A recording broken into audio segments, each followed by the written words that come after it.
il ərzində bəzən 2000-dən 3000-dən çox startup ideyası olan insanla işləyə bilir. Və işləyəndə görürük ki, böyük əksəriyyətində startupı necə qurmaqla bağlı ciddi bir bilik əksikliyi mövcud olur. Dünyanın istənilən bir yerində venture fondların, startupları dəyərləndirmə metodologiyasına baxanda görürük ki, orada bir neçə element çox önəmli faktordur. Bir, biznes, yəni bizim startupların əksəriyyətində müşahidə etdiyimiz nüans budur ki, çox belə yüksək səviyyədə developer timlərdən ibarətdir.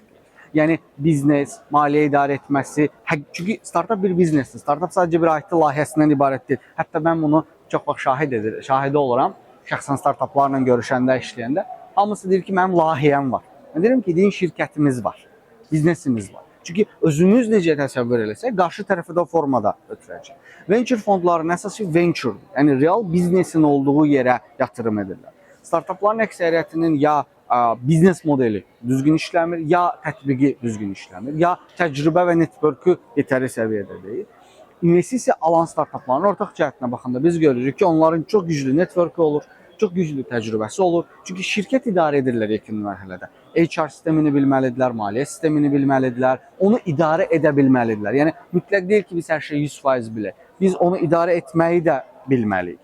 Və bəzən təsəvvür eləyəndə ki, 19-20 yaşındakı bir tələbə universiteti bitirir 21 yaşında, onu şirkətlər, qurumlar belə junior və intern kimi götürdüyü halda təsəvvür edin ki, onlar bir şirkət quracaq və onun CEO-su və ya CTO-su olacaqlar. Bəzən bu tendensiyanı da unuduruq. Amma biz qlobal benchmarka baxanda 97% hallarda uğurlu startupların ortalama 35-40 yaşdan yuxarı insanlar tərəfindən qurulduğunu görürük. Bizim ölkəmizdə bu yaş ortalaması 26-lardadır, 25-lərdədir. Bunun da fonunda demək olur ki, böyük əksəriyyətdə uğursuzluq məhz birbaşa founder təcrübə elementi ilə uyğunlaşır. İkinci nüans odur ki, investorlar, istənilən bir investor, yəni istənilən bir yerində startupa, produkta, layihəyə yatırım etmir.